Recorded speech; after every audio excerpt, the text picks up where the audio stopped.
Hi, good morning, everyone. My name is Adaku Ekwueme. Nice to have you on Umbrella Saturday. Um, my guest today is Adaku, and let me just tender my apologies for the mix-up. I had someone on my team try to send the emails, and I think they missed out the URL for the Zoom. So, my sincere apologies to everyone. We didn't get the link early. Usually not our practice. So on today's episode of Umbrella Saturday, I have Adaku. Adaku, would you mind helping me pronounce your surname so I don't murder it? Okay, so my son name is Ekwueme or I was going to say that, Ekwueme. but I didn't want to say Ekwueme, right? So I wanted to be sure that it's Ekwueme, you know, um, Exactly. the gospel Ekwueme, right? Yes, that one. That's in pronunciation. All right, all right. I just didn't want to murder it. All right, so good to have Adaku in the house. Adaku is someone I hold with very high esteem. I think we belong to like three, four communities together. F1 or First Founders, WO. Are you in Premier as well? Business No, Net. I'm not in Premier. No. Okay, Velocity as well, I think. Builders Cabal. You'd ask about like I'm like everywhere you are, I think I find you there, you know. But one important thing for me is the work that you guys do at SUBA Capital. I just want you to speak to your journey first, Mm. before I even introduce the topic, which is scaling in Africa, growing a business in a fragmented market. Just your understanding. I don't know if you have a slide or you're just going to be speaking to us. Um, on the go. Yeah, I have a slide. Okay, I you have a can share slide. your screen. You can share your screen. Okay. I'll stop sharing so you can have the screen to share. Okay. Yeah, but we can start with your journey. Yeah, so when we talk about my journey has been pretty much when I look at it, right? When I look back and I just realized that, oh, it's not, so I haven't exactly, it's not like I practically begged to be in some of these situations, right? I just, one way or the other, found myself, found myself doing some of these things. So let's start with who I am, right? My name is Adaku, hmm, just like you have said. And I'm coming. I'm trying to put this in presentation mode so that it would be easy to move around. Where is it? I think it should be down there, yeah. Let me go and use Canva. I'm coming, please. Let me use Canva, something that is a whole lot easier. I don't know what Adobe is doing today. Yep. So I will do this. Okay. Uh, Here. Yeah. So you could see my screen, right? Yes, we can. So my story. I like I was saying, I just moving through the motions, and when I look back, it's not. I can only say the only thing I can say is I actually have always wanted to be impactful. And when I say this, I always talk about my dad because I don't know if my trajectory would have taken this turn if he wasn't exactly very particular about me having a very different trajectory from what was obtainable in his circle. And at that time, I say this not because my dad is not here, so he cannot hear. I remember when I had admission to secondary school and my daddy threw a mini party and people were asking him, why are you sending her to secondary school? She's a girl. Girls are supposed to be learning to sew, learning to cook. Why is she going to school? Because his own circle was not, they're not exactly very educated, right? Well, he was like, no, she has to go to school. And, Every time that Okonjo-Iweala was on TV, my daddy would call me to come sit down and watch her. It was that bad that if I didn't want to do a chore at home, and I told my dad that I had an exam, I just brought anything book related. You could just best believe that my dad will ask any other person to do it and ask me to go and fix my book.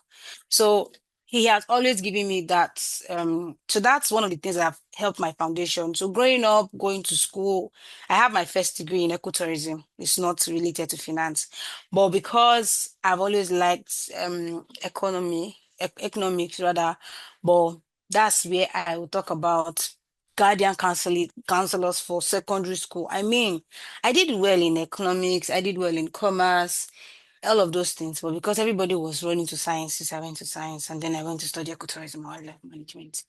So my first degree was in ecotourism, but because I really wanted to understand how people acted, why people did the things they did, I took a certificate course in business finance from the European Business University. I still plan to go back and do my MBA. Then when we come to my work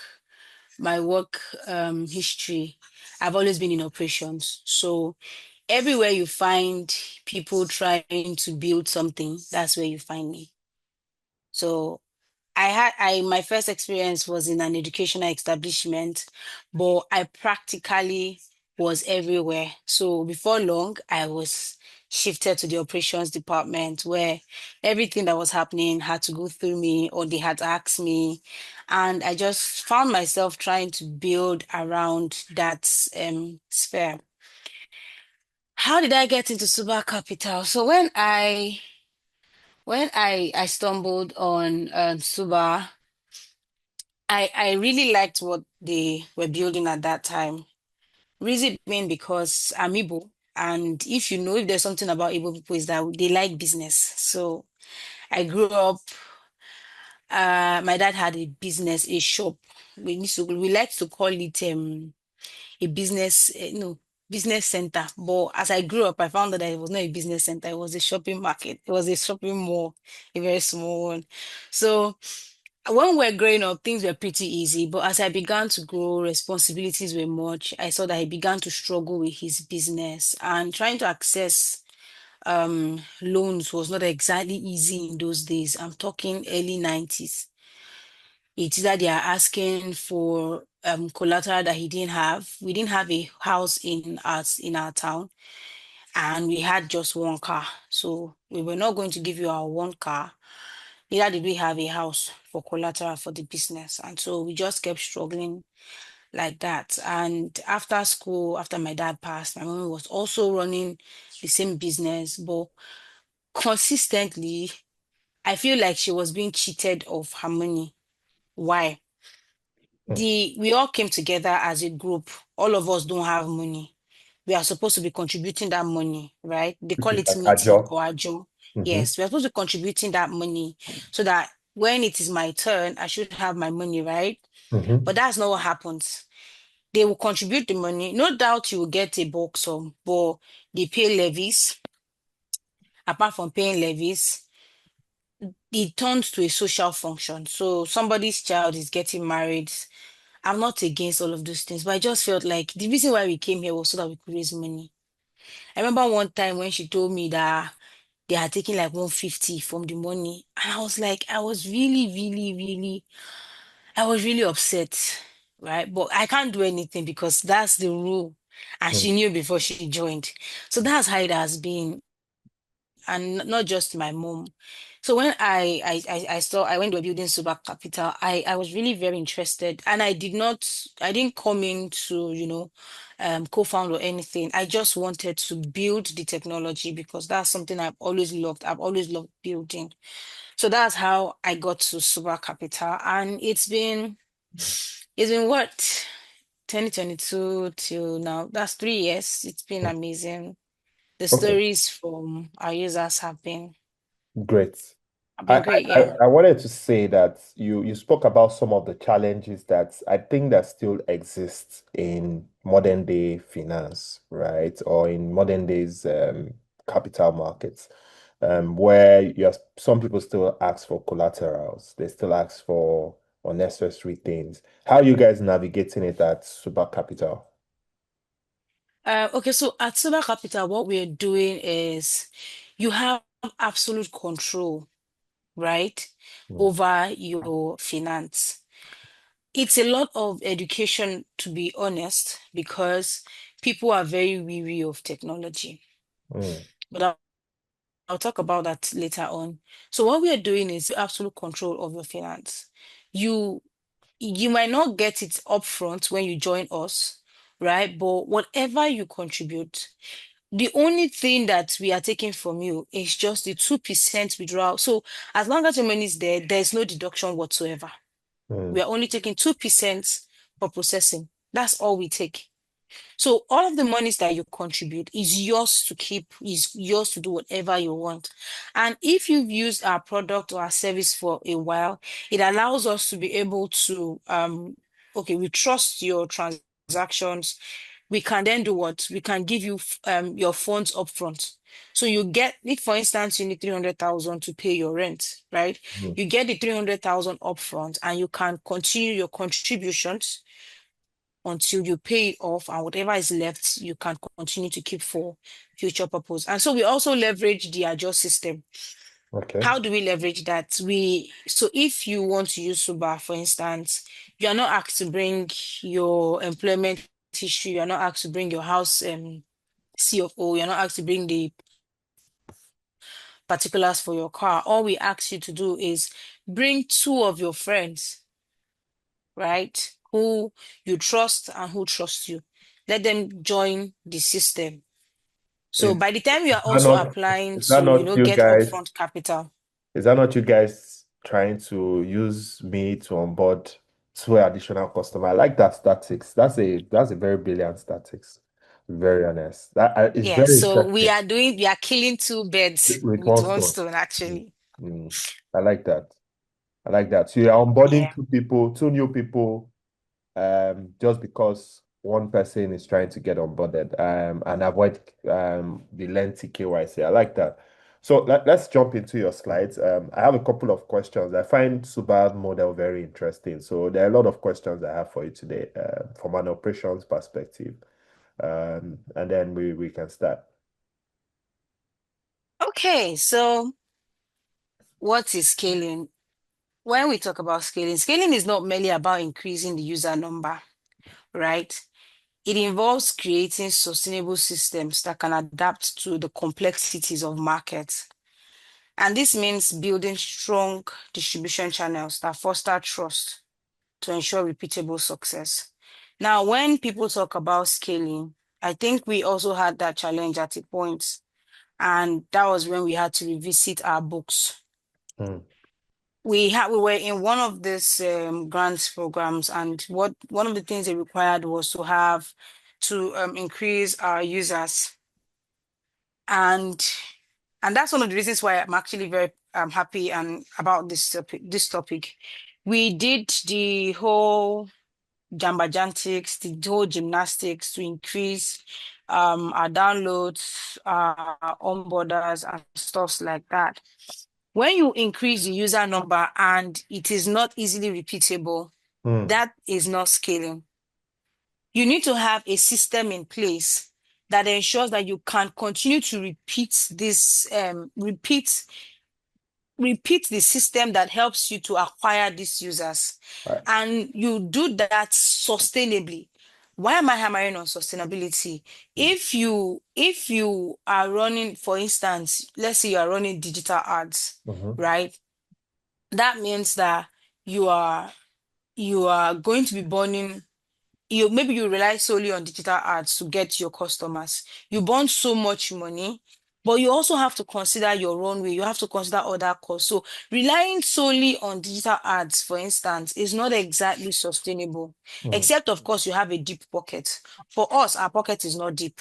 So we cannot rely consistently on digital ads. So you need to find a means that allows you to do this for the long term. mm. Am I saying that digital ads are bad? No, I'm not.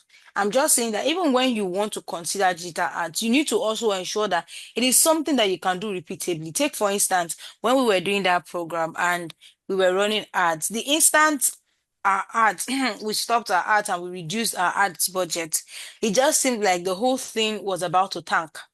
Hmm. So it wasn't exactly sustainable for us. That's why we had to find a model that was easily sustainable. Which is bring one customer, bring two customers. Exactly. And then we also have an offline model.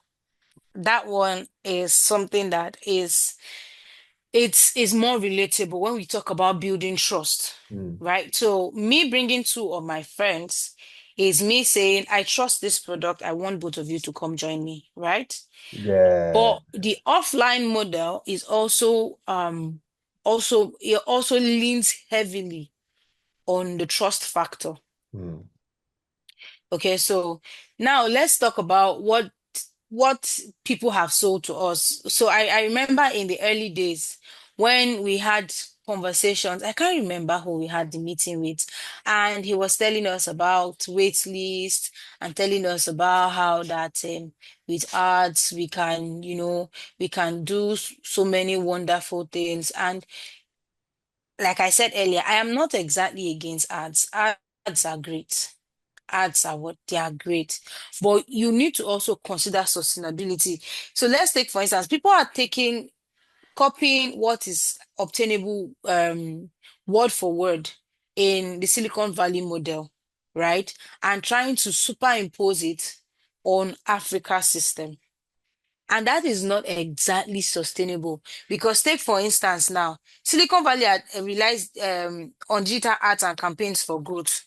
But when you consider that the global average of people who are on the internet in Silicon Valley are around 68%, and we have only 38% of Africans on the internet, that tells you that if you are burning so much money, you will not exactly get the same returns that they are getting from the same um from the same from the same channel.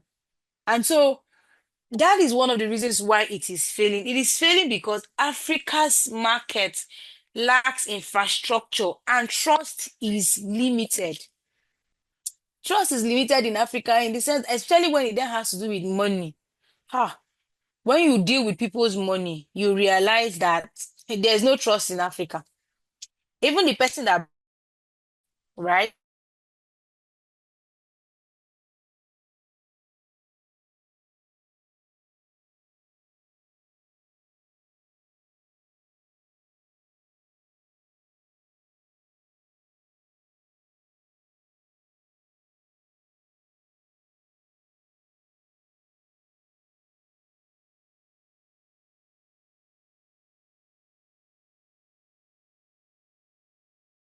Increase. It is not just to use it's not just to use the it's not just to get people to be increasing your user number, but you also have to increase the number of people using the product either on a weekly, daily, or monthly basis. Now, what should scaling actually look like in Africa? Okay, so to effectively scale in Africa, businesses must adopt a hybrid approach that combines both digital and offline models. The same thing I have been talking about. This strategy strengthens trust networks, and connects directly with users through accessible formats. When I talk about hybrid models, I've talked about the fact that on SUBA, we are currently running both an online and an offline model, right? So when we talk about hybrid models, I'm saying that it's as much as you have a physical presence on the internet, there should be foot soldiers who are doing the work outside of the internet.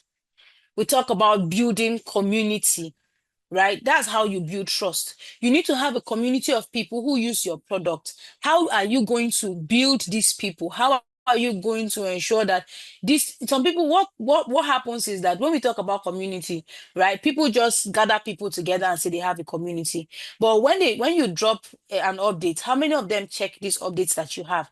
How many of them are actively talking about the product? How many of them are actively using? How many of them are communicating with their friends and their loved ones about this product that we are talking about your business, right? So it is one thing to say, oh, I have a community of over 1,000 people, but there's nothing happening there.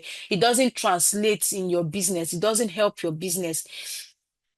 We talk about engaging users, okay? You need to also find different touch points for your customers. In Africa, where almost everybody has a phone, but not all of them are on the internet, you have to look for a means that allows you to reach these customers. And so I talk about SMS solution for load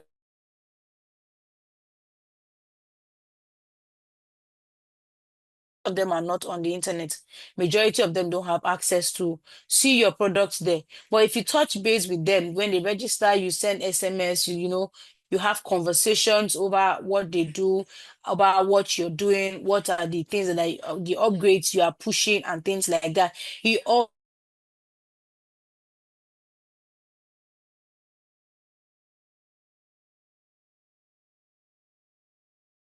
that we do. That's one of the things we do to build awareness.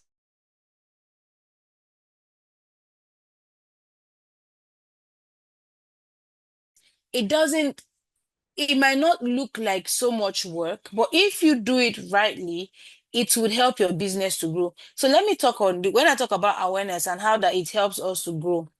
We had SUBA conference, I think in July or August, and some of the people who joined the conversation were not from Nigeria. And that's one of the things that have bettered our what do you call it now? Has bettered our roadmap, right? To reach Mauritania, right? We That's one of the things that has helped us. So those are one of the things that we when we have these conversations and you see people come from different demographics, it then tells you that this same problem is something that these people are looking out for, and then you can then look at expanding to these places. You don't just build the business, right? Excuse me. You don't just build the business and expect that your users will come. You build it because your users have experienced have shown that they also have the same pain points and are looking for the same solutions that you are offering. People will just say, oh, I'm in 4 African countries, and you're in 4 African countries, but you don't have users there. Your product can be used there, but there are nobody using it. You are burning resources that you could have trained on increasing or improving your market share in your current market. I'll then talk about us building SUBA Capital. Building SUBA Capital it's been a very rewarding journey, because when you see people like my mom or people like my dad who are in September, we had people who are able to pay children's school fees, right?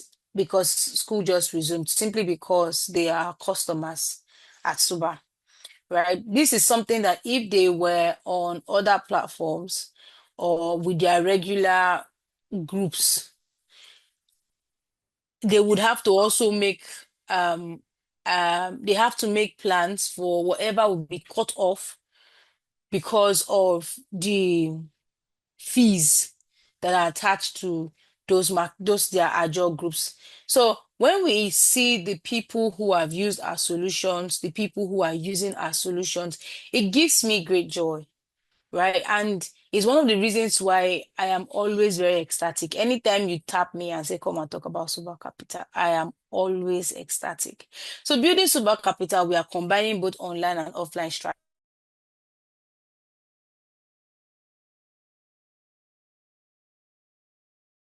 People. We also have offline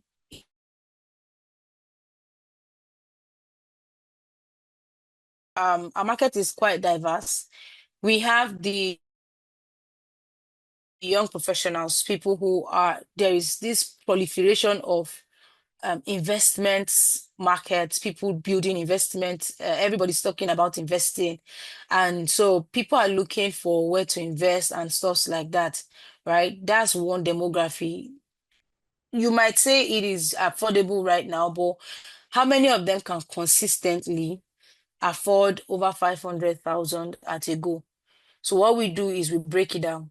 You are just new to investing. You don't need to bother your head about so many of these things. You're a young person. Let's take off the stress from you. You can use our product. We have the other group of people who are young CEOs, students in the universities, trying to build small businesses, CEO and all their businesses on WhatsApp, right? They are also hearing about investing and looking to make to consistently save some money for their businesses. Those ones are also digitally savvy. They can navigate technology, right? So what do? They are also using our product online. But we also have a market segment that cannot operate technology and they do not trust the financial institution. So when you go to them and tell them, oh, we have a mobile app, they're like, no, I'm not put my money for bank. Oh. All the plenty gist. But when you then bring someone in their locale and that person says, I'm a thrift collector, I collect daily contributions, they are very willing to do what? Take your card, do the write-up, and allow you. Some of them will allow you do their capturing and take their KYC just so that we have proper records for these customers. So this other group of people, what happens is that for these guys, they are our offline market. We combine both online and offline. So for this group of people, we have what they call it, billboards, right? You put billboards in strategic locations so that when agents come to their various markets or their various groups and say, oh, I am with these people, they'll be like, yes, I don't see them for somewhere before. Oh, you are helping to build, and it is easier for the agents to then onboard this guy. So building SUBA Capital, we have two models that helps us to build trust network. Trust is very important when you work in finance. And then when we then talk about scaling, sustainability, adaptability. I've talked about adaptability because we have different market segments and our approach for these different segments that I've just identified, I've also talked about it because um something that you want to do repeatedly, you also have to make sure that it is something that is not going to take so much from you. So even if we keep running ads, we are running webinars, we are onboarding agents who are doing the offline side of the work, right? It then means that we are able to keep adding customers on different sites. I don't know if you understand what I'm trying to say. So we are able to onboard different classes. Yes, that's the word I'm using. I'm trying to look for. We are trying to onboard different classes. We are able to onboard different classes of our market segments from different channels as a business that is trying to scale, right? One thing you also have to understand is that distribution is a moat. Mm. That's one of the things that differentiates businesses and that will ensure that you to um continue to onboard new customers. Like I said, I think I was speaking to a mentoring group a couple of days ago, and I said to them that what has been sold to us in this generation is that you build a product, the users will come. Mm. But if you already have a group of people who have the same pain point and you started to solve their problems, it is easier for these guys to grow with you. And when you then have a full product or you then have a completed product, you can, scale your reach because people are already using it. They are also going to be talking to people, and then you just need to add a couple of channels around the corner, and then you improve or increase the number of people that you can reach. Technology is great because if one agent does 50 people Hmm. with just one mobile app, we can serve over 1,000 every day. So technology is great when it comes to scaling, but you also need to be able to position your business at different channels so that you can touch base with all these customers when they search for you, when you go to them, and you get 50 from here, you get 1,000 from here, you get 2,000 from the other side. You just keep getting customers and it is sustainable. Sustainability is very, very important because people will just keep burning money. They burn money for a they keep burning money and the product, right, is not making as much money. So you also need to be very sustainability is something that is capital. We aim to be very sustainable because we are not just building for today. We are not building for 5 years. We are trusting to be in the market for as long as we become maybe like the first bank Okay, or microfinance so bank. Ada, let me ask you a question. I hear the combination of two models, which is hybrid and online, right? Online and Yep. offline, the hybrid model, right? Yeah. At what point do you also try to get more of the offline users to start to use the online platform, or or what changes do you see within your system? I know that you're trying to do bring the unbanked online, right? But Mhm. at what stage do you move them from their comfort zone? Is that at what page stage do you also identify that trust has been established before moving? Okay, Because so I hear you talk about trust a lot, and I like the conversation. when you deal with people like this, right? First and foremost, after building the trust with them to a certain extent, you then have to understand and identify their ability to use mobile devices. Hmm. You don't want to be the one to buy them the mobile device because we don't fight, we are not a financing company. We are not financing things like mobile devices. Hmm. But if you want us to, point you in the right directions, our agents are well able to do that, right? Hopefully, we get a partnership that helps us to do the financing for them. But when you have a mobile device, we begin to have conversations with you, right? Your agent is going to look at the things that you are able to do. Are you able to do regular transfers? Hmm. Right? Because we also have customers who are not just giving cash. We have customers who are doing transfers. Hmm. So if they can do transfers, it therefore means that they can use the mobile app.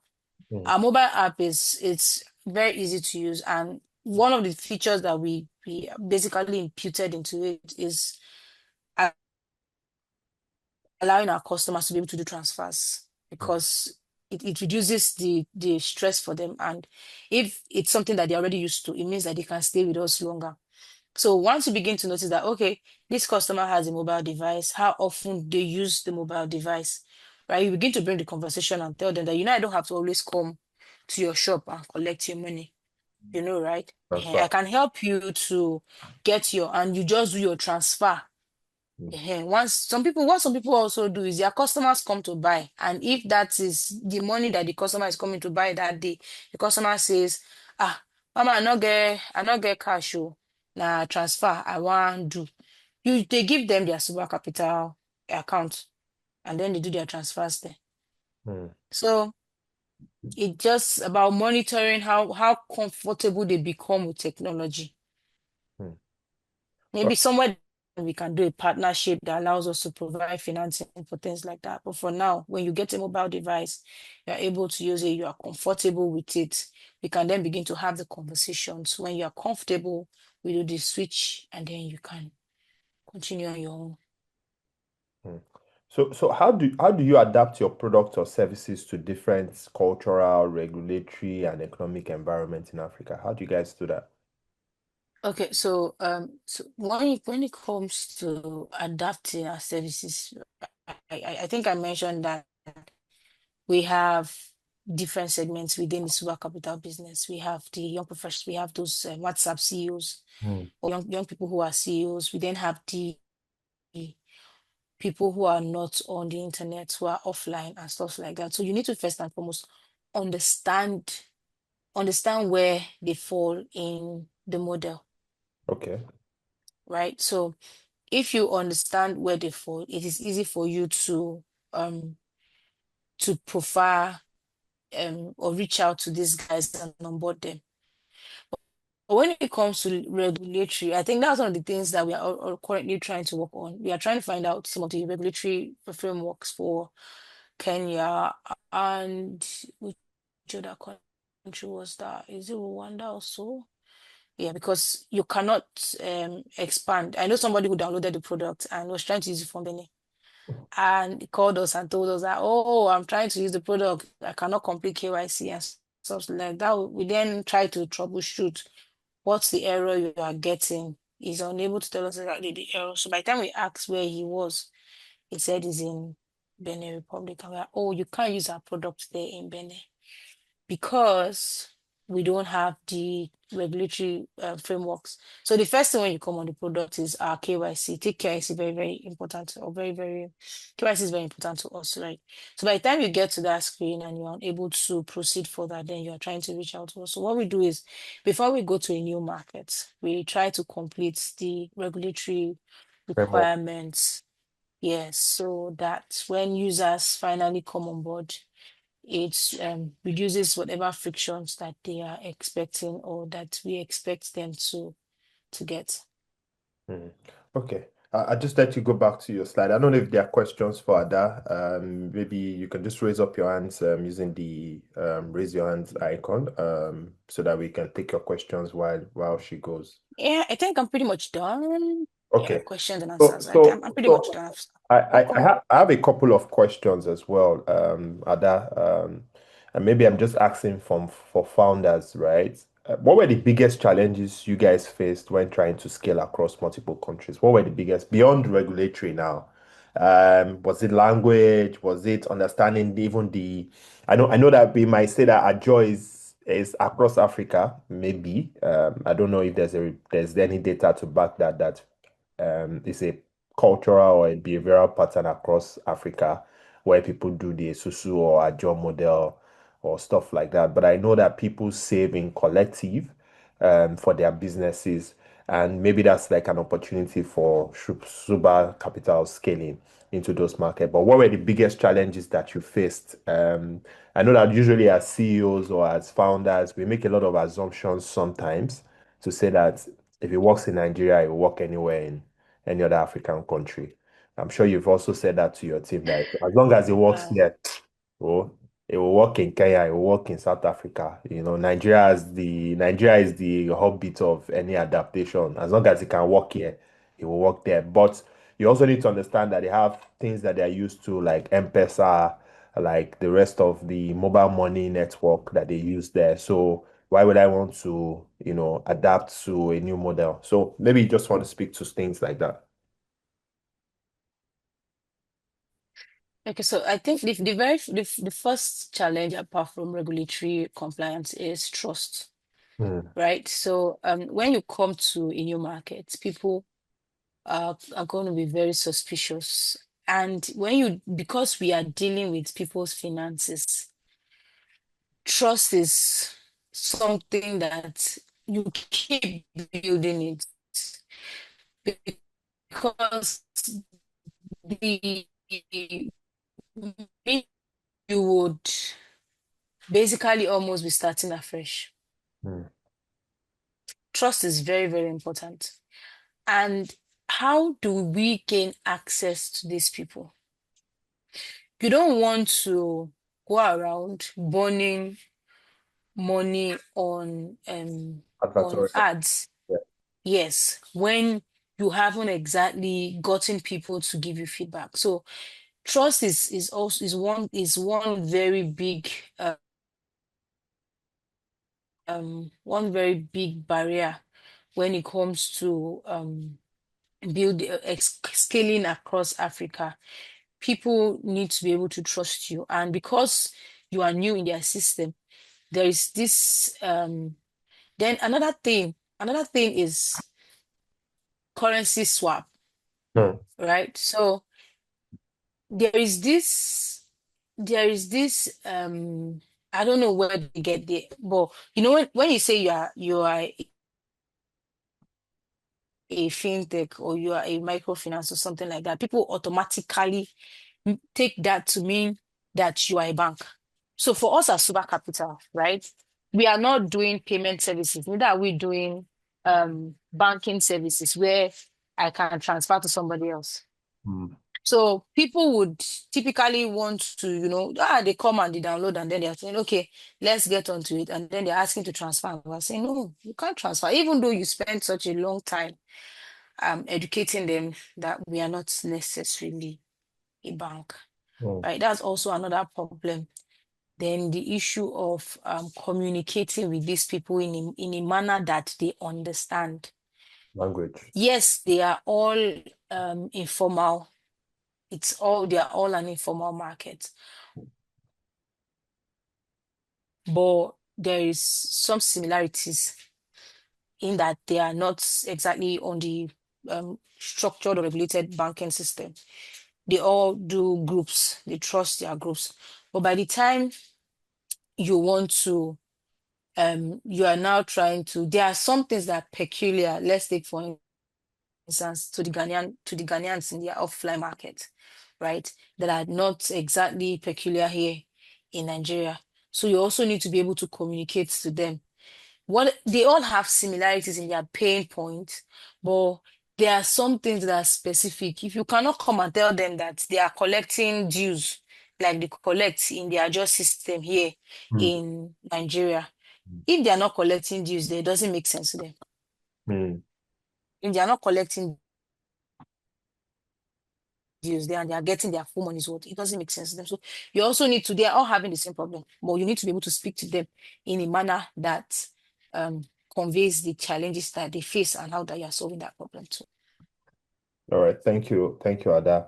Um, so are there like practical steps, like step-by-step process in building trust that you guys took to build those trust with customers in, those markets or even in Nigeria, right? Is it that you first identify like the head of those that we're speaking offline now, but I also want to go back to the online as well because a lot of the things that you've said to us is that you combine both models in building those trust, right? What are those like step by step? I know everybody say, oh, you need to build trust, you need to build trust. And I'm sure there's somebody on this call saying, so how do I even build this trust?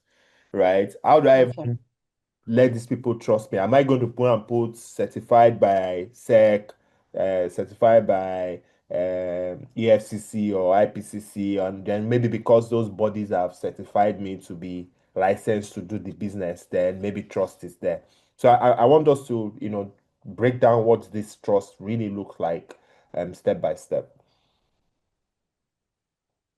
Okay, so when we talk about building trust in the online market space, people really are not exactly, except, okay, there are a class of people in Nigeria's online markets that are really particular about the certifications and all of those things. But first things first, you want to do is you want to build a community, right? And how are you going to build your community? You have things like your webinars, where you have conversations around that topic. It establishes you as an authority figure in Mm. that market, in that environment, right? And also, apart from having conversations, you should also be able to speak to the things that are important to them. So let's take, for instance, having online presence is very, very important. We tell our community when we have webinars and tell them that you are doing very great when it comes to your regular business, right? But when people search you on the internet, what do they find? You also need to take control of the informations that are out there when people search your business. Mm. So it's not enough to have your WhatsApp and Telegram communities, right? When new people are looking for you, right? What are the things that pops up about you? You cannot take for instance, the search for SUBA Capital. Today you find microfinance. Tomorrow you find wig selling. Next tomorrow you find we are selling a car. next tomorrow you find that we are into real estate. It just dissipates the trust that people will have in your brand. It means that you don't have a focus. Mm. And so people cannot trust you. That is for the online side of it. Then when those people are not, people look at them and say, oh, they are not schooled. They are not schooled, but it also requires a lot of work and relationship building to be able to build trust. You don't just, I remember one time we went to one of the markets for our outreach, and the minute we came and said we're microfinance, the first thing, one woman was sharpening knife. Are you She kidding said she me? was, I'm not joking. See, those are some of the stories that don't we can't even tell. She was sharpening knife, and she said the reason why none of them in this place would even attend to any of us, or they had already made a reminder to attend to us before we started having conversations, was because there was a microfinance that built their offices in the center of the market. Wow. People trusted them. They were collecting. That's where relationship comes in, because they had to come and have an office in the middle of that very big market. So people thought they would not run, only for them to pack up in the middle of the night and run away with all their money. So that means that any other person coming to offer the same service to them has a lot of work to do. So we said to them that we are not here today to call, we just came to talk to you, right? We want to hear what your feedbacks are, right? The services you have used, how has it improved? What are the things that you want us to do differently? And I'm still in communications with one of the women that we met there. We haven't gotten an agent, right? Because after speaking to all the women, and we're trying to say, okay, one of you should become your own agent and collect the money on SUBA Capital's behalf. Mm. Would ensure that the person, they say no, nobody amongst them must collect the money, that they don't trust themselves. We should appoint an agent in their market, right? So relationship building, we didn't come to tell them we are coming today to give you cards. We are coming today to take your information. No, we just, minute that woman began to sharpen the knife, and I was looking at her and I'm wondering what's happening here. And they called us close, and she said, what are we? After the whole conversation, she was not telling that this was sharpening knife because she was going to cut somebody's leg today if we were here to come and collect money. So it's all about relationship building. After you have built a relationship with them for a while, they then see that, okay, let me try this person. From one person trying you, that person attests of your consistency and the value that you have promised, you are delivering on those promises. That person brings the next person, and just before you know what's happening, the cluster there Mm. is growing.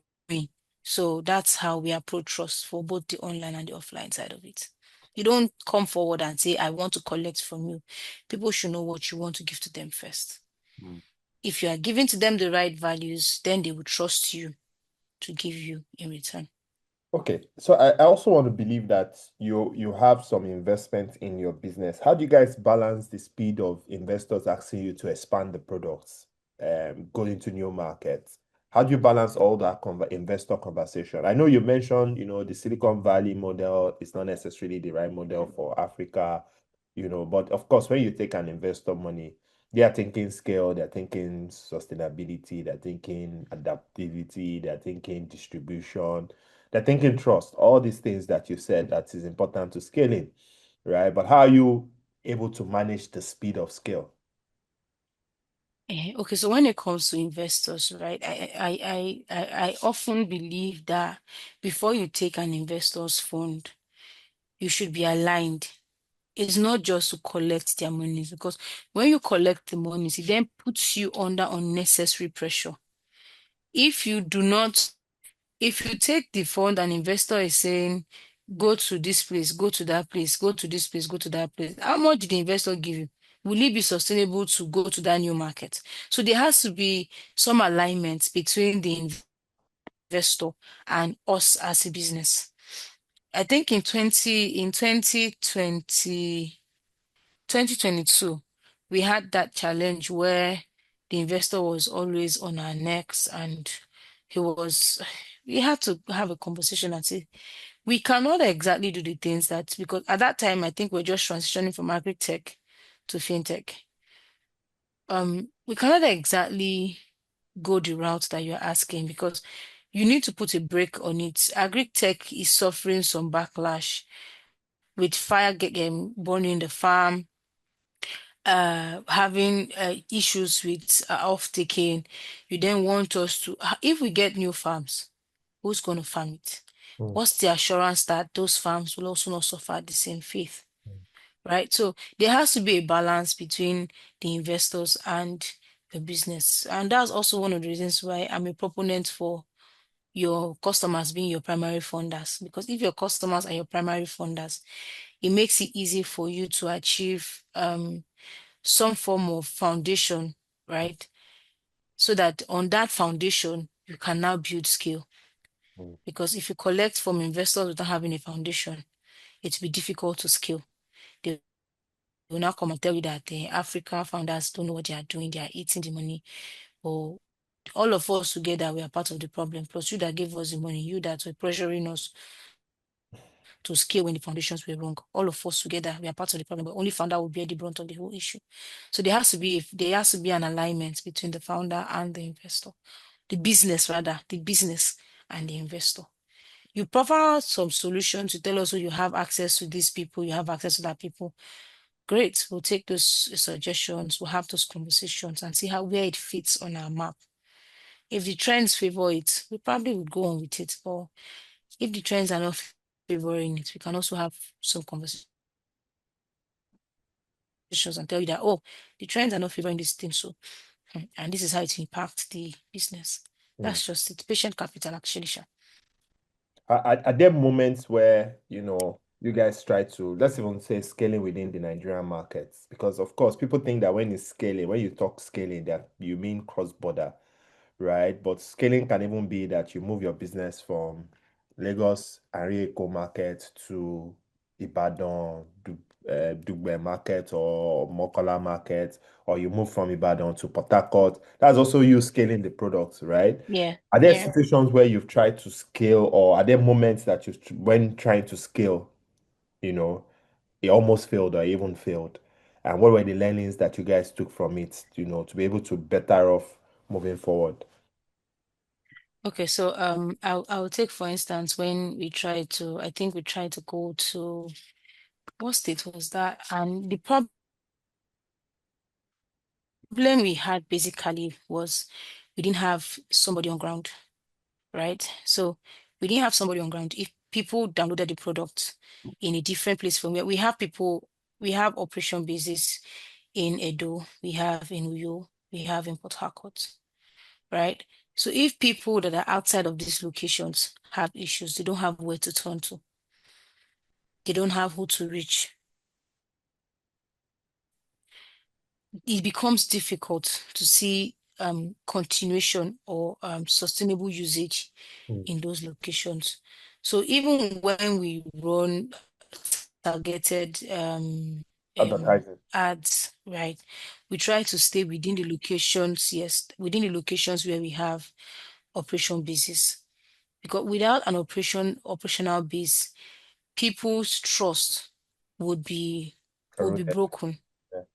Yes, and if they cannot exactly walk in and say these are the problems we're having, they can't speak to human factor is also very, very important, even though you're building a technology business. They can't see someone to speak to one-on-one. I've had people tell me that, "Ah, oh, leave that thing. I don't want to talk to you over the internet. I want to see you one-on-one." People being able to speak to Is you. it because of the model that you operate financially, or you think that this is just associated with with anybody in finance, right? Because that's like what finance looks like. I think it's anybody in finance because if you handle people's money, it is very, take for instance, I think OPay, there was a time people were spreading rumors about them because they didn't have a physical office, Mm-hmm. right? So if you work in finance, as long as you handle people's money, there has to be a human touch to it. You cannot solely rely on online presence. You have to be, you need to also have a base where the people should be able to come in and say this and this and this and this and this are the issues that we're having. Are there like So again, I hear you and I understand the conversation. But again, a lot of founders aspire to scale beyond just Nigeria, right? What Mhm. are the first things they should prepare for before attempting even regional scaling? If you are attempting to scale beyond Nigeria, the first thing you want to find out is this, apart from regulatory compliances, right? The markets you are headed to, what are the similarities between that market and this market? And that's where you want to play. That's where you want to play to. Leave the other things that are uncertain. Hmm. Because one thing is certain that there are some similarities. When we talk about SUBA, for instance, now, apart from our offline model, there is a rising demography of young people in Africa, right? And these young people are looking for options. Mhm. So if they are looking for options, we also know that not all of them have the required finances. Everybody's hearing about building wealth via investments. Mhm. How many of them have the patience to sit down and learn? They don't have that time, they don't have that patience.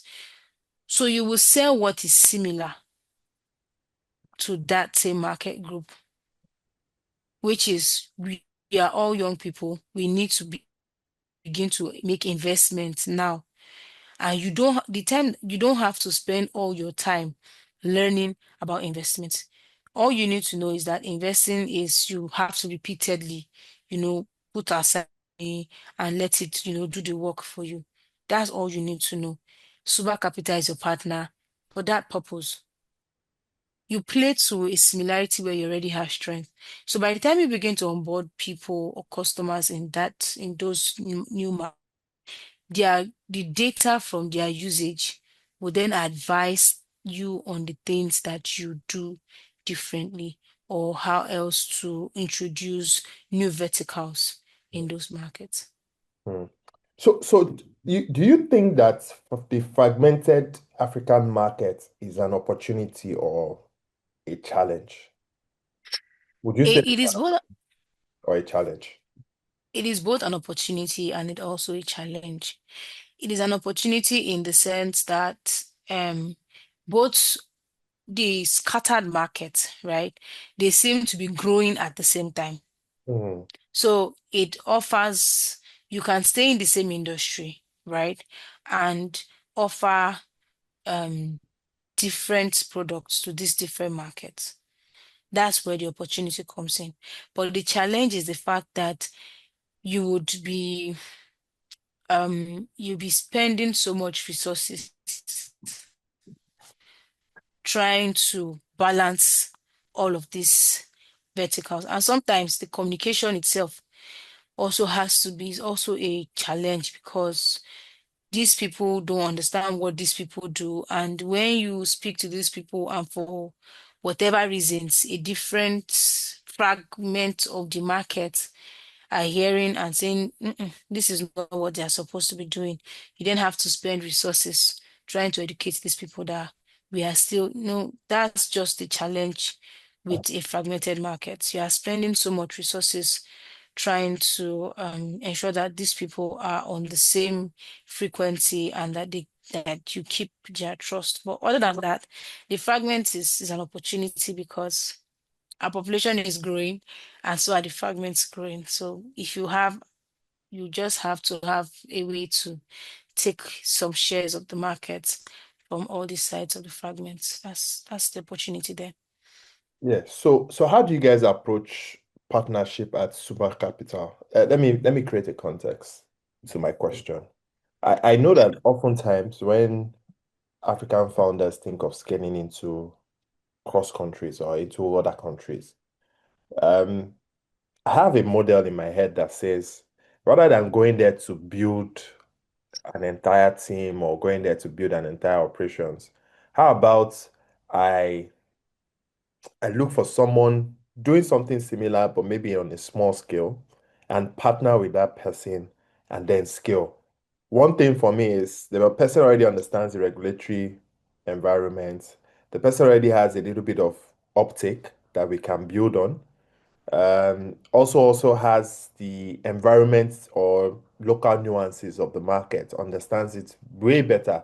What would take me 3, 4 years to, or 3, 4 months to scale or understand, or 1 year to, before the product is finally stable in that market, or before I start to adjust my product to that market.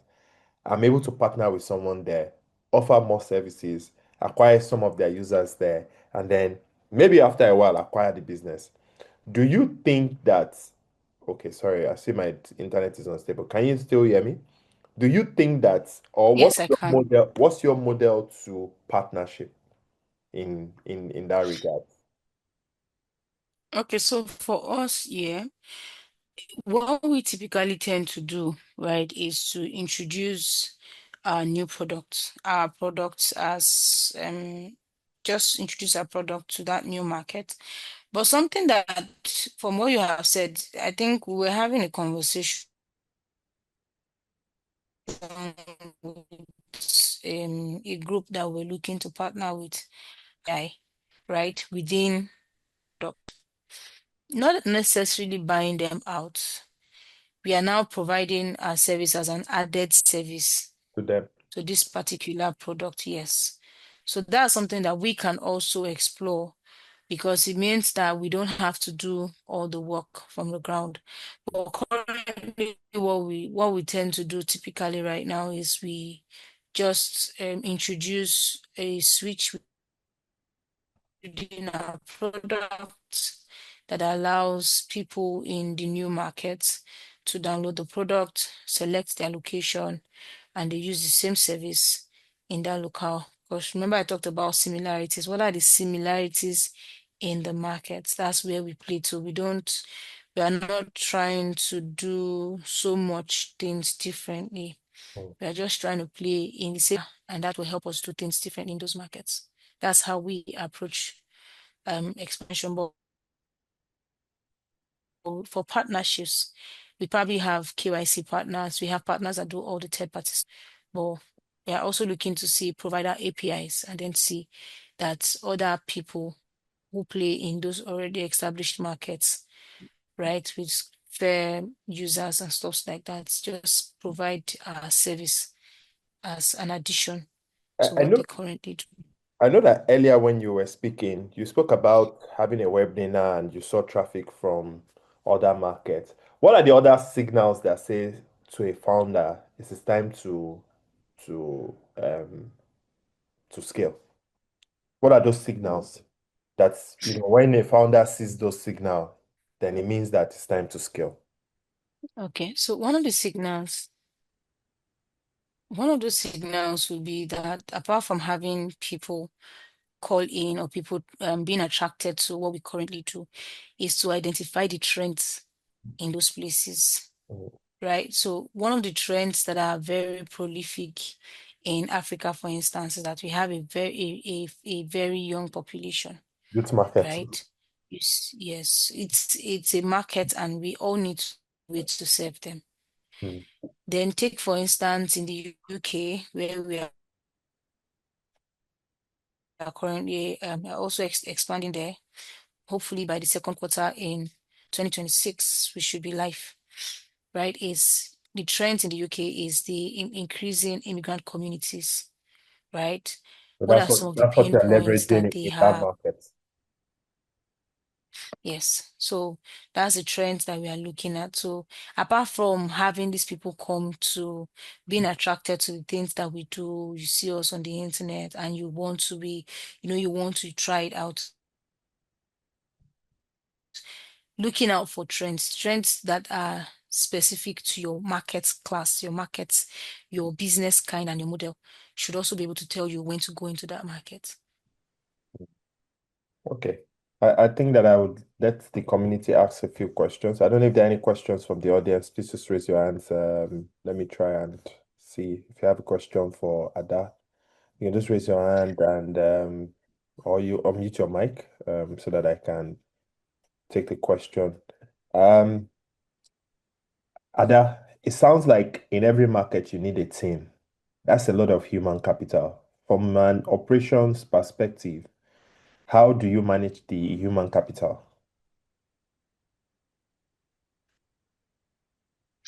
Okay, so what we basically do is we run a very lean structure, right? So our structure means that we have maybe one or two people who can travel, who are there doing the work, but we have one or two people who are also going to go and oversee what's happening.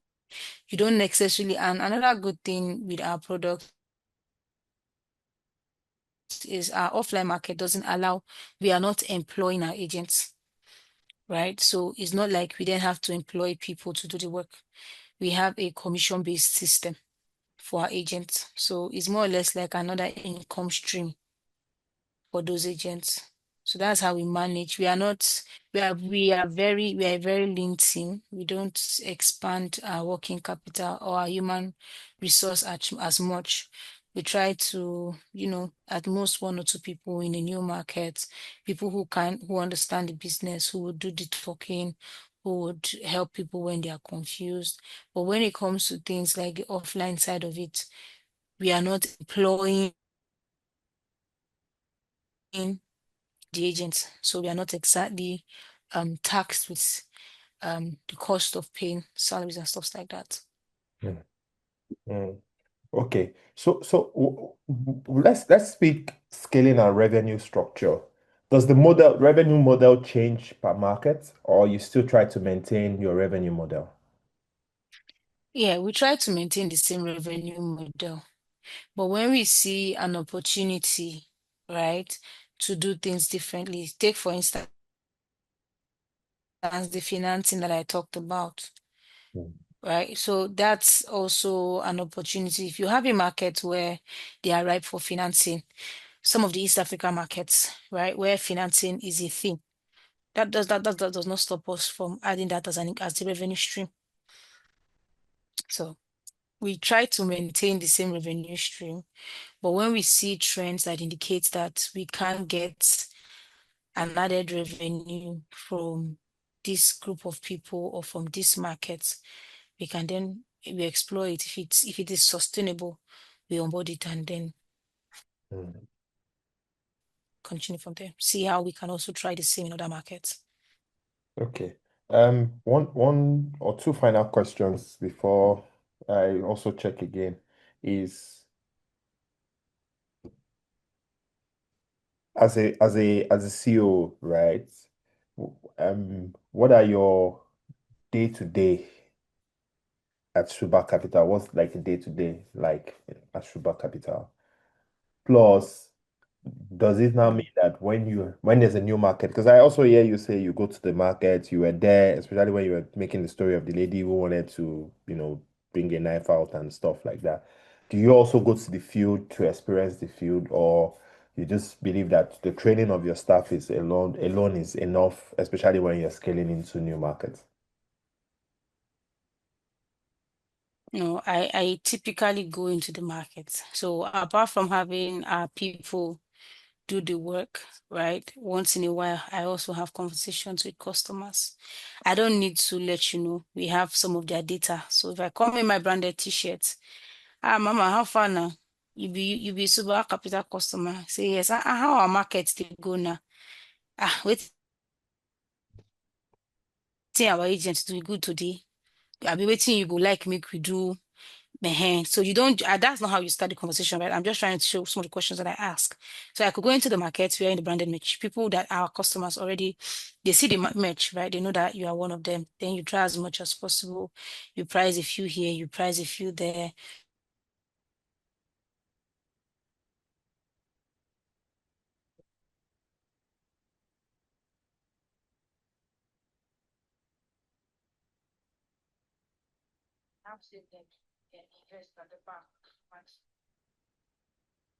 T-shirt. And then they mama, you give loan. I say, no, you never see our people for a year before, right? So when you're also testing your market, that's also some of the things that I do. But my day to day involves a lot of calls, involves, because I also work with the technical team, the product team, right? So that means that when we are also having customer challenges, I'm also involved, and I also want to see that we are solving those problems as fast as possible. So it could just be me checking with the technical team, or me touching base with our operations lead, or refining feedbacks and trying to improve our operational process, and also sometimes to think about the business. It's not just enough to be involved in activities. You need to also spot patterns and find a way to solve or to improve those current bottlenecks and stuff like that. That's what my day-to-day looks like.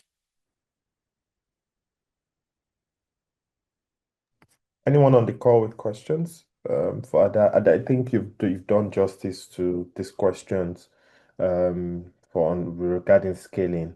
Um, if you were to advise any founder who is about to scale, what would be your two words to them, or three words to them?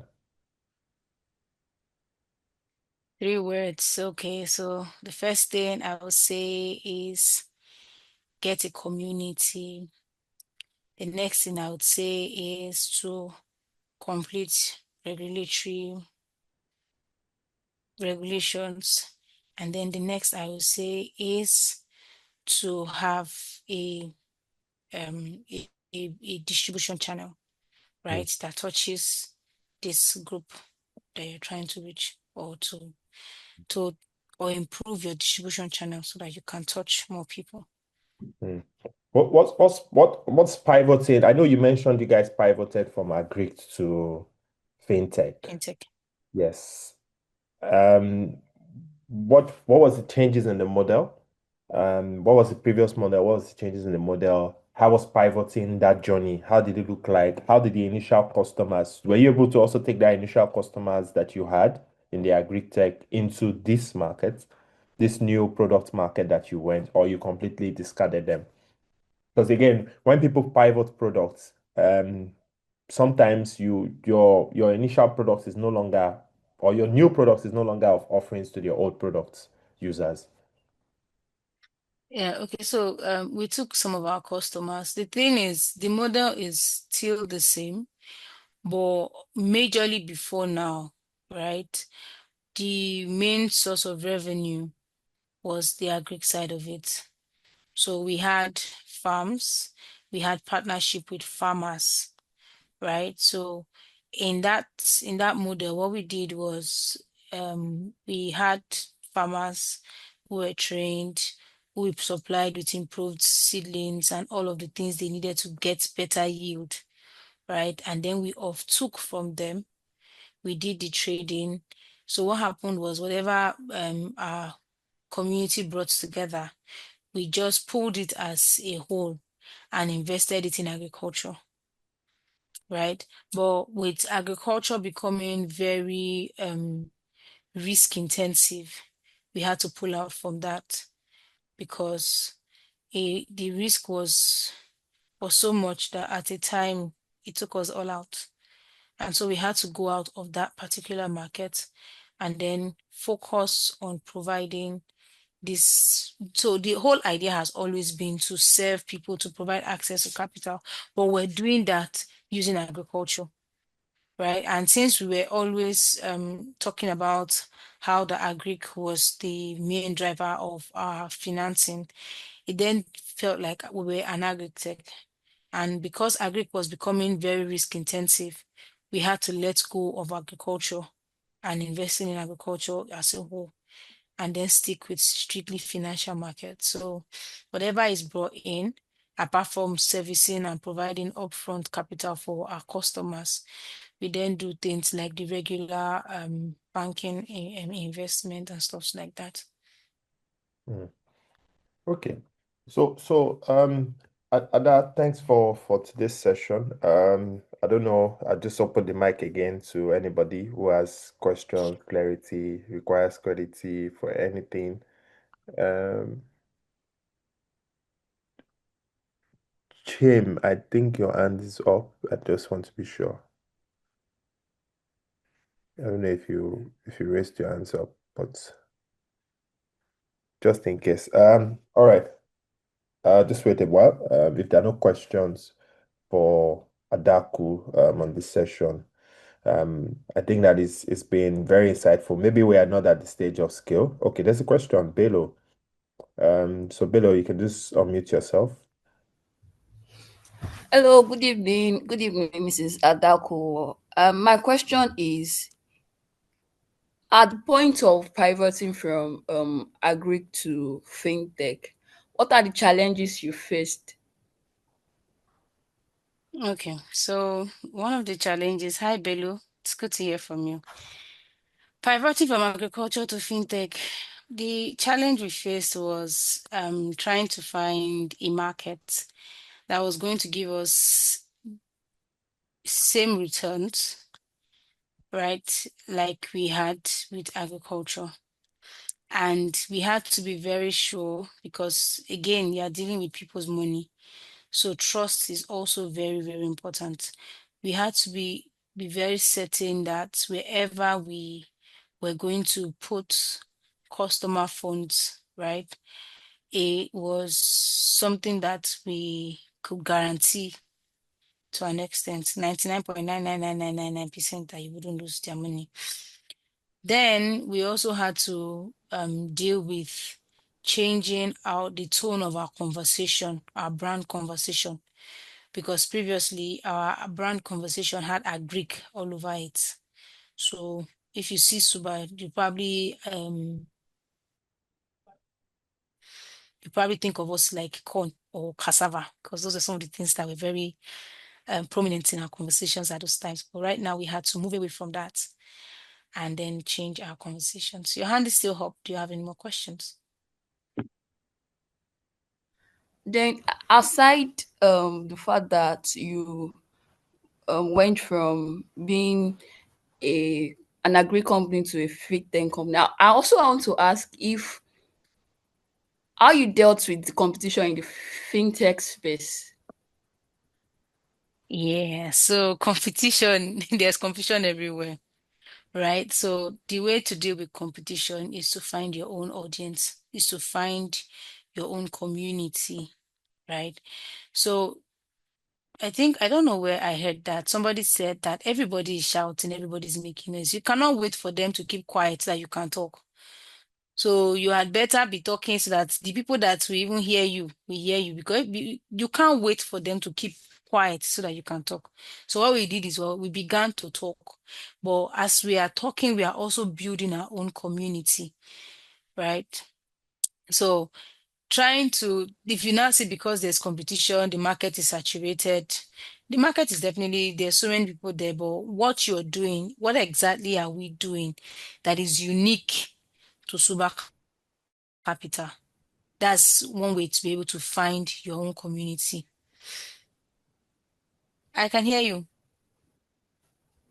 Oh, okay. So the last question. Sorry. Not a I have problem. one last question. Then you mentioned that you run your company on a lean budget, like lean capital. So I'm curious, lean capital when you have to do branding, when you have to like you have food soldiers that do the offline marketing for you, then you have to design a product. I don't know what a lean capital means to you. So I want a bit more explanation on that. Okay, so Because I know you have to like employ a lot of people to do the job in like 30 countries is not an easy fit. mm, okay. So when we say we are running a very lean budget, it means that our salaries are not exactly as inflated, right? We are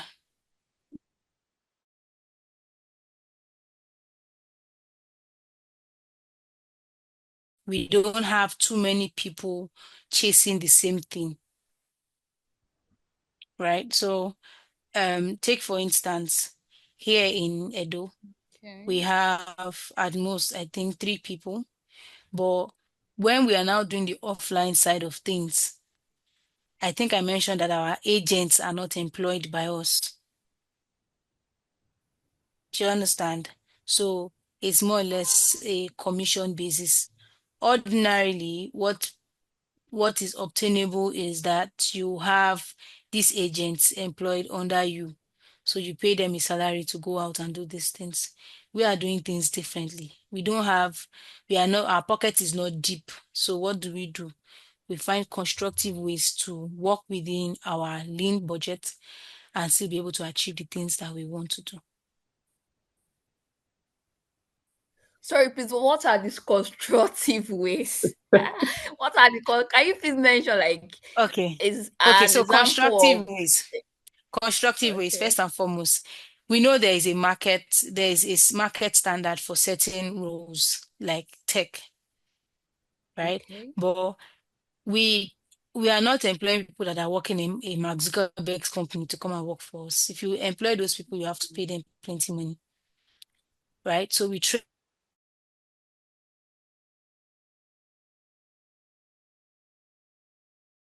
to the resources, whether for tech, whether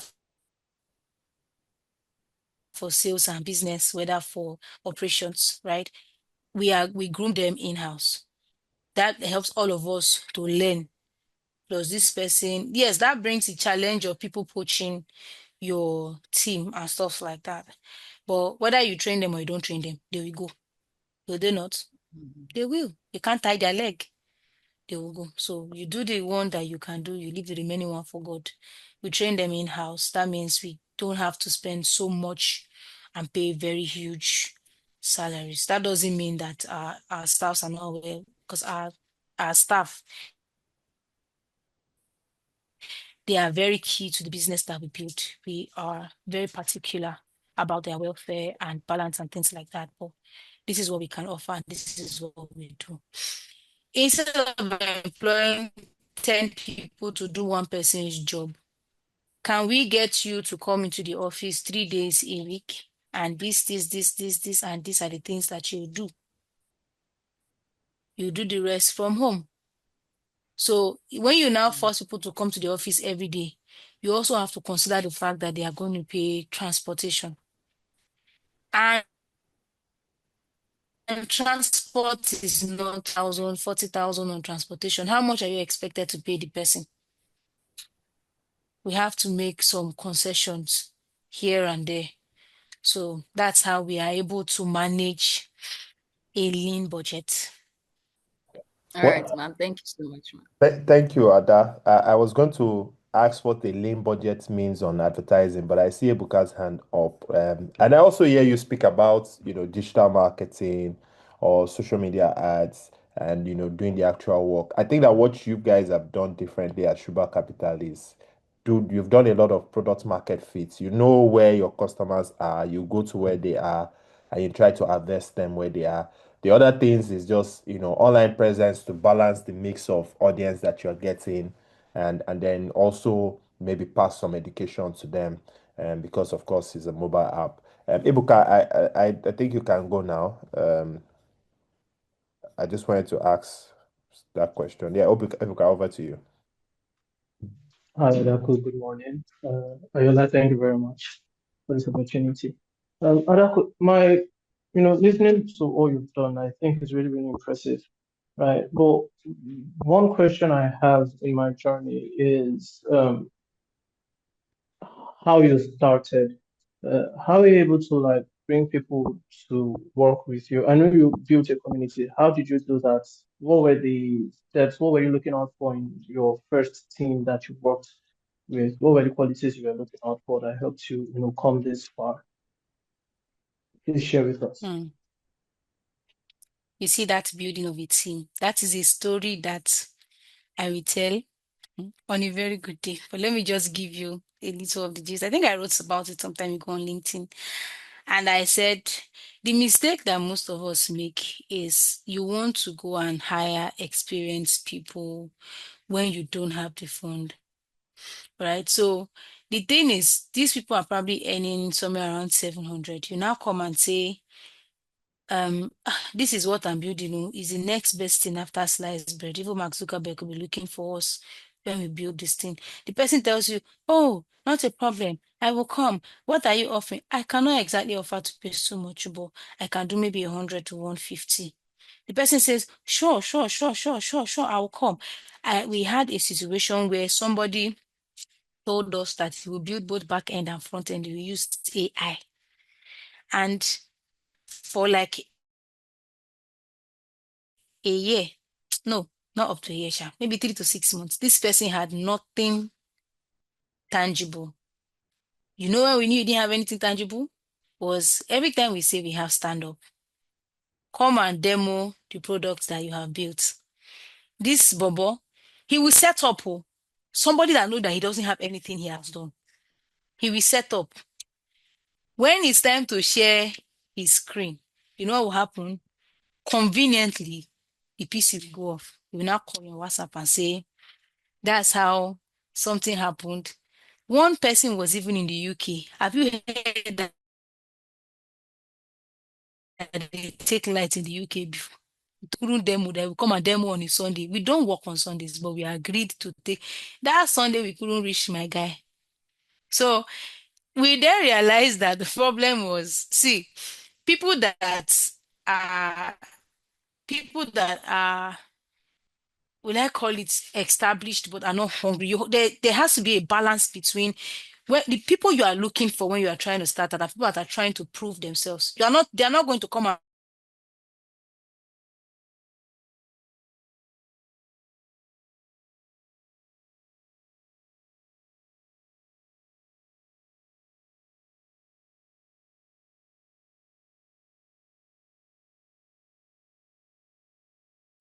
a portfolio.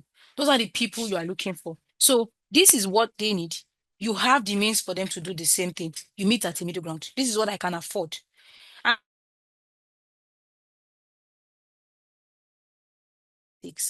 so they are not above mistakes. Don't say when they come and say, "Oh, you test this thing is breaking." You don't just see them as part of the team, but they also have to be sure that they want to be a part of your team. If you go and get people that are collecting big something, some people still collect very big salaries and still looking for a way to give back.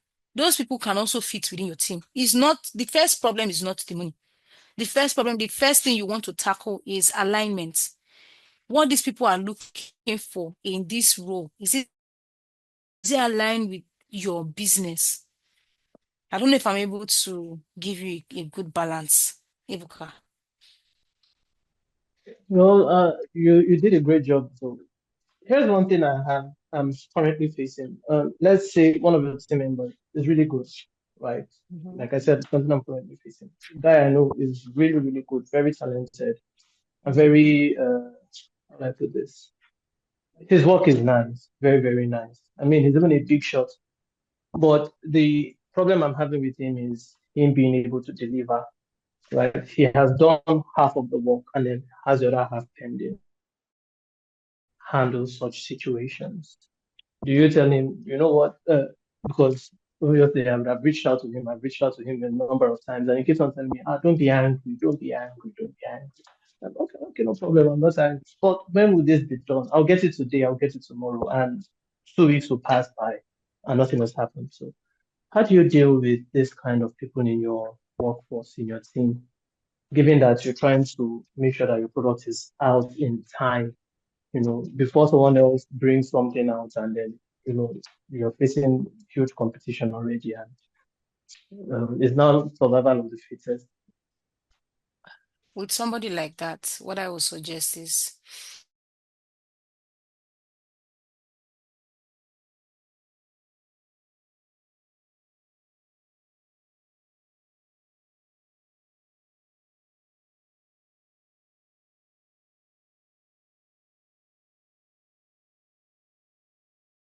right. Alternatively, I would have advised that you take the half and let him go. But there's also something when it comes to building technical products. Someone who understands the code. You get somebody new, they need to spend some time to understand the work that has been done. So what I would suggest you do is get this person, another person, any of these internship community to get structure. So you will provide a structure and don't also extend the same thing that this person had. So with people like when you're having a new person join this person, you should have things like weekly stand-up where they demo what they've done on a weekly basis. If you have the time, you should do daily. Because the problem is you are waiting for them to give you a finished product. But if you don't have a means to ensure that they keep working, it therefore means that nothing will be done. They are waiting to do so much. Break it down into smaller bits. Every day, this is what we did. We did login. Come and demo login. Send me the APK, right? The next day, we have done dashboard, demo dashboard. Send me the APK. I will test the dashboard, right? Make their deliverables tangible. So you've made a mistake with this other top shot person. Get someone to intern with him that will do the remaining work, but don't let them do everything in bulk. Break it into smaller bits and let them do and demo every day. Interesting. Thank you very much for that. Thank you so much. You still have any other You're questions? welcome. Are there any other questions? For Ada. Ada, thank you so much for joining the call. I know you've done justice to this. It was really great listening to you and the great job that you do at SUBA Capital. I would just want you to have your parting words with us, a word of advice to founders who are looking to get into this market, what you think, and then I'll take up the conversation afterwards. Parting words, please. Okay, so thank you very much, Ayola. I really appreciate the opportunity. I'm grateful to be able to speak about the work that we do at SUBA Capital. And if there's anything I would say to people building, people looking to scale, I would say that your distribution is your moat. I know that people have made so much emphasis on the product, but even if you need to use an Excel to start serving these people, start. Don't wait until it's perfect. Start. Identify your distribution even before you finish with your product so that you're already conversing, right? Giving value in these different distribution channels. So when your product comes in, it's easier to, the work is reduced for you. Yeah. So Okay. make distribution your moat. That's an interesting perspective. What's your take on funding? What's your take on funding? You said What's your take on funding? Founders who are also looking for funding my for building. my ah I like I said, see, being customer funded is the best, right? Don't wait until you have the funding. If, for instance, what you are looking to build is something in the offline market space, like Ajo, identify a group and start serving them. Begin to make there should be validation for the business or the pain point that you say you want to solve. Because whether we like it or not, before they used to fund just ideas, but now nobody's willing to fund ideas. What they are funding is validation. There has to be some form of validation that the thing that you say is a problem is actually a problem. And to make matters more interesting, nobody wants to, before they say your waitlist is a validation for your problem, now they are looking at your revenue. How much are you able to make that justifies the problem that you are trying to solve? So that's why I said that you need to start first. While you're looking for funding, start first. Whatever your hand can touch, whatever your mind can think, whatever your eyes can see, start there and build it up from there. Thank you very much, Ada. Very interesting conversation today. On Thank you. scaling in Africa, growing a business in a fragmented market. I just heard a sound. I hope it's not a chat. All right. So, next week, we would have David Ogundeko, who is the founder and CEO of Funema, who is coming to speak to us on from blind spots to breakthrough, helping founders get clarity on fundraising. He's been in the VC game, and he's just going to come and give us some clarity around the blind spots that can lead us to our breakthroughs as founders. Ada, I'm really very grateful for your time, and apologies for the initial setback. I know you've been a part of our community and you've joined a couple of our sessions on Umbrella Saturday. I just want to find out if how your experience has been on some of these sessions that we've held, and now putting you on the seat. How did you feel being the speaker?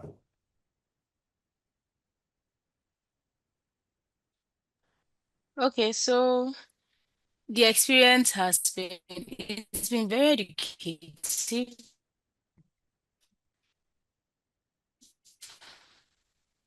Uh, no, not Ibuku. What's that guy?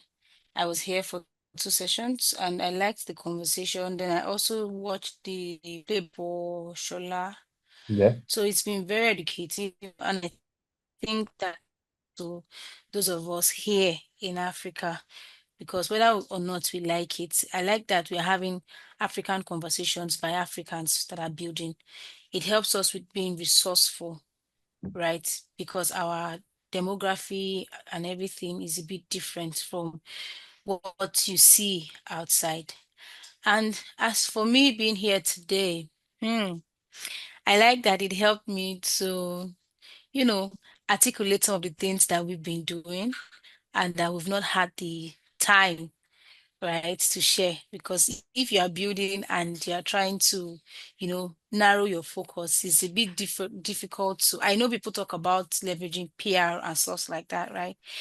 We don't really have that time. We are always refining here, trying to do some of these things. And when we are looking at, okay, PR will come sometime later, we've not had the time to sit down, structure these conversations, right? Or being on the call today, I'm able to share some of the things that I'm very certain that if you search for SUBA Capital, you won't find those information anywhere. Yet, you will Mm. definitely find them sometime down the line, but I've talked about them before you get to see it. So I liked the fact that it helped me articulate some of those things. So yeah, I liked the Thank opportunity. you very And I would much. say that more Africans building, please.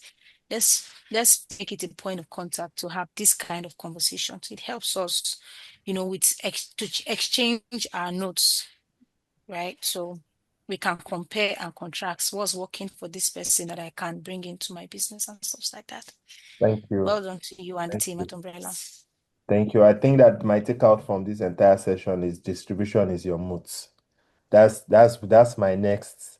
I'm hanging it on one wall in my office now. Distribution is your moods, right? Because I think that is a validation to some of the conversations we've had. Bello, I see your mic is unmuted. You want to say something? No, sorry. All right. All right. So thank you very much for joining. Till we meet next week. I think that next week will be the end of our session in September. And then we already have a very interesting lineup for October.